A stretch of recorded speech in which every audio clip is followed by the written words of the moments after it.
শান্তিনিকেতন মানেই শিল্প, মানেই সংস্কৃতি, মানেই সাহিত্য। আর এই শিল্প আর সংস্কৃতির মেলবন্ধন মানেই শান্তিনিকেতনের সৃজনী শিল্পগ্রাম। মাত্র 20 টাকা মূল্যে টিকিট কেটে আমরা ভিতরে প্রবেশ করলাম। আর এখানকার অন্যতম আকর্ষণ কিন্তু বাউল গান।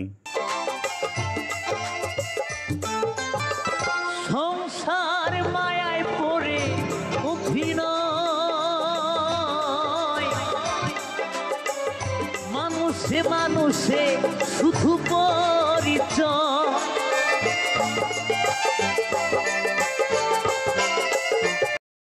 এই শান্তিনিকেতনের অন্যতম মূল আকর্ষণই সৃজনী শিল্পগ্রাম। আপনারা যখনই শান্তিনিকেতনে আসবেন, লিস্ট থেকে যেন এই সৃজনী শিল্পগ্রাম একদম বাদ না হয়। এখানে পাবেন গ্রাম বাংলার ছোঁয়া, বিভিন্ন কলকার কাজ, মাটির কাজ, আর এখানে পাবেন খুব সুন্দর কেনাকাটার জন্য মার্কেট। আর দেখতে পারবেন এক একটি রাজ্য, মোট 9টি রাজ্য এখানে তুলে ধরা রয়েছে। সেইখানকার শিল্প, সাহিত্য, সংস্কৃতিও দেখতে পারবেন। সৃজনী শিল্পগ্রামে প্রথমে ঢুকেই আমরা বাঁ দিকে দেখে নিলাম পুতুল ঘর। এখানে রয়েছে বিভিন্ন ধরনের পুতুল, যেসব পুতুল আমরা মেলায় বা পুতুল খেলা দেখতাম, সেই পুতুলগুলো চোখের সামনে দেখে খুবই ভালো লাগছে।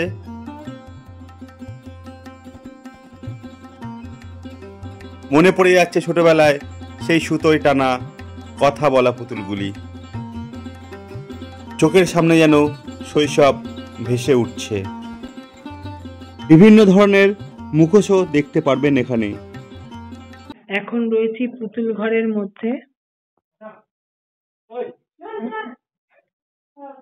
এরম ভাবে পুতুলগুলোর খেলা দেখাতো, পুতুল নাচ হতো, সেই ছোটবেলায় দেখেছি। সেই পুতুল নাচের এটাকে এরম ভাবে দেখাতো, দেখ এই যে দড়ি ধরে এরম ভাবে টানতো আর এরম ভাবে নাচ করতো। এই যে এরকম ভাবে ভাবে খেলা দেখাতো। ভিতরে ঢুকতেই চোখটা কেমন রঙিন হয়ে উঠল।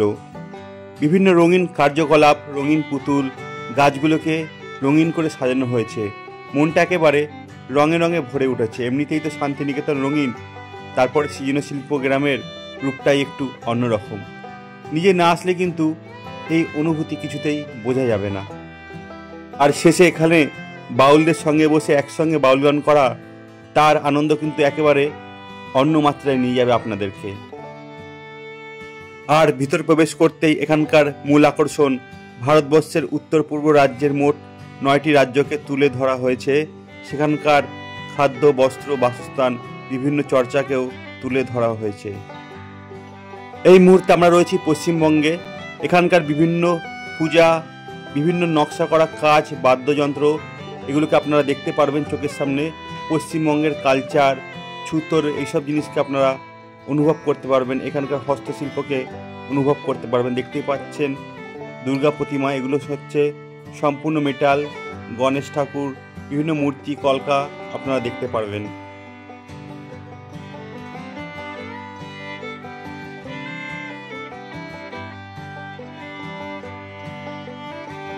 এখানকার ঝুড়ি বা বেতের কাজ খুব সুন্দর, চোখে পড়ার মতো। সেসব জিনিস এখানকার চর্চাগুলোকে তুলে ধরা রয়েছে, দেখতেই পাচ্ছেন।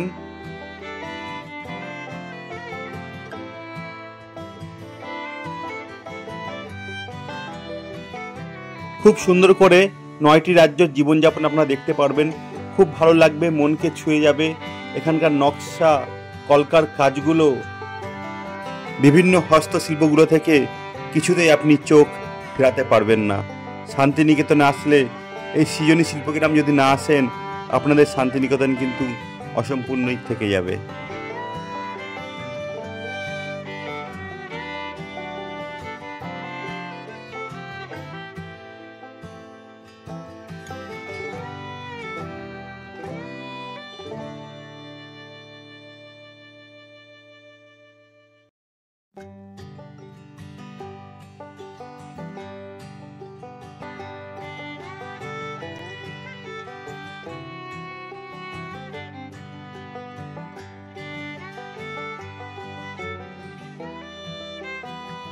এবার আমরা প্রবেশ করছি উড়িষ্যা রাজ্যে।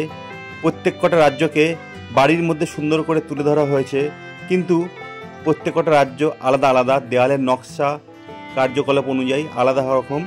দেখতেই পাচ্ছেন উড়িষ্যায় রয়েছে এখন আমরা।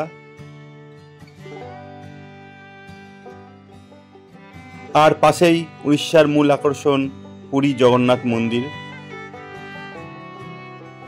এখন রয়েছি শিল্পগ্রামের জগন্নাথ মন্দিরের সামনে। দেখতে পাচ্ছেন, একটু ঘন্টাটা বাজিয়ে নি। উড়িষ্যার বিভিন্ন পটচিত্র এখানে আমরা দেখতে পেলাম। জয় জগন্নাথ।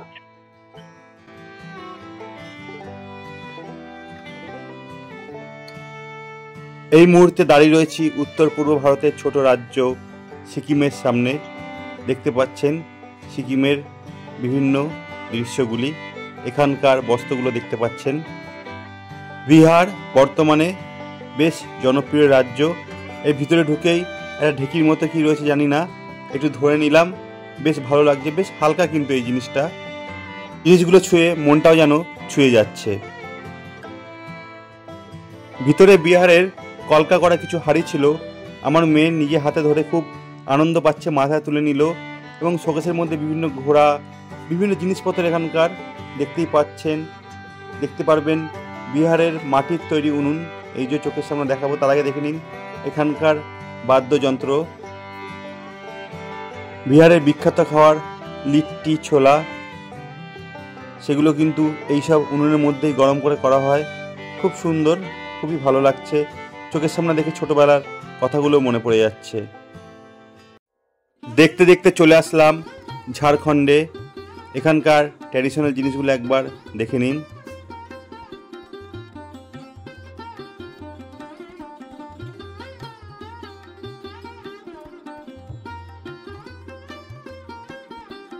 এখন প্রবেশ করলাম অসম রাজ্যে।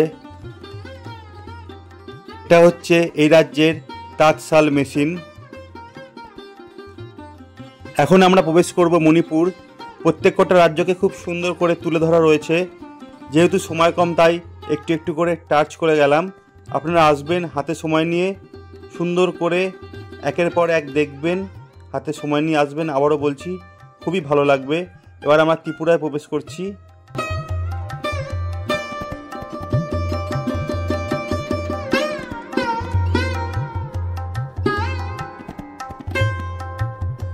ত্রিপুরার লোকজনের পোশাক পরিচ্ছদ একটু অন্যরকম, বেশ মজাদার, দেখতেই পাচ্ছেন। আর এখানকার বাদ্যযন্ত্র কিন্তু খুব বিখ্যাত এবং বেতের জিনিসও খুব বিখ্যাত। চলে আসলাম আন্দামানে।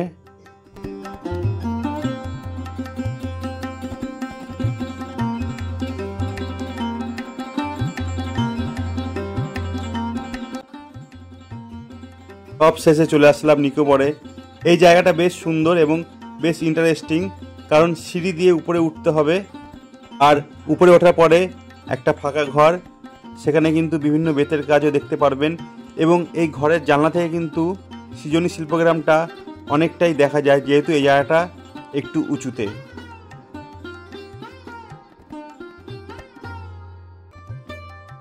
যারা ফটো তুলতে বা ভিডিও শ্যুট করতে পছন্দ করেন, তারা এখানে এসে ভিডিও করতে পারবেন। বেশ ফাঁকা জায়গা, শান্তিতে নিরিবিলিতে ফটো তুলতে পারবেন। একেবারে বেড়ার ঘর, কাঠের কাজ করা, বেশ উঁচু জায়গায়, খুব সুন্দর। এই জায়গাটা কিন্তু বেশ আকর্ষণীয়। এবার রাজ্যগুলো ছেড়ে আমরা সৃজনী শিল্পগ্রামে আরও অনেক কলকা, অনেক ভাস্কর্য রয়েছে চোখে পড়ার মতো, সেগুলো দেখছি। দেখতেই পাচ্ছি গাছের উপর বিভিন্ন কলকা করা, গাছের ডাল দিয়ে বিভিন্ন নকশা করা, এই যে দেখতে পাচ্ছেন। বিভিন্ন সুন্দর সুন্দর স্ট্যাচু রয়েছে এখানে। এবং এখানকার যে বেড়া, গাছপালা সবগুলোকে রঙিন করে রাঙানো হয়েছে।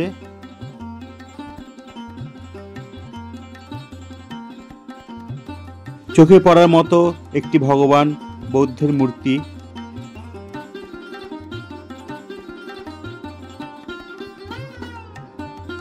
গোলাপের বাগানও দেখতে পারবেন। আর এই বাড়িটা দেখতে পাচ্ছেন, মাত্র 1.5 ফুট একটি বাড়ি। আর ঘুরতে ঘুরতে দেখে নিলাম বাউলের গানের তালে তালে অনেকেই নাচ করছেন।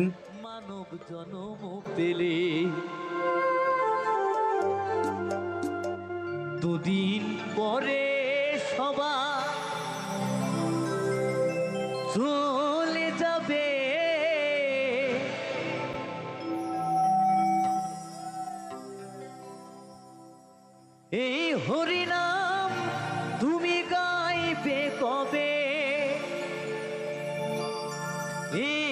হরিনা তুমি গাইবে কবে? সৃজনী শিল্পগ্রাম আসবো আর কেনাকাটা করব না? এখানে আসলে সবশেষে বাউল গানের সঙ্গে কেনাকাটা করার মজাটাই কিন্তু একটু অন্যরকম। এই জায়গায় কেনাকাটা করলে খুবই ভালো লাগবে, হালকা করে বাউল গান শুনতে পারবেন এবং শান্তিনিকেতনের শিল্পকে চোখের সামনে দেখতে পারবেন। কিছু অর্থের বিনিময়ে বাড়িতেও নিয়ে আসতে পারবেন। বিভিন্ন কবিতা লেখা বা শান্তিনিকেতনের সুন্দর সুন্দর কথা লেখা গেঞ্জি, জামা, মেয়েরা শাড়ি পেয়ে যাবেন, বিভিন্ন খেলা, রবীন্দ্রনাথ ঠাকুরের ছবি পেয়ে যাবেন, মাটির তৈরি বিভিন্ন মূর্তিও। আমি এখন কেনাকাটা করি, আর আপনারা আমার চ্যানেলটি সাবস্ক্রাইব করুন, লাইক করুন, কমেন্ট করুন। আজকের মতো বিদায় বন্ধু, টাটা। কত সাধনার ফলে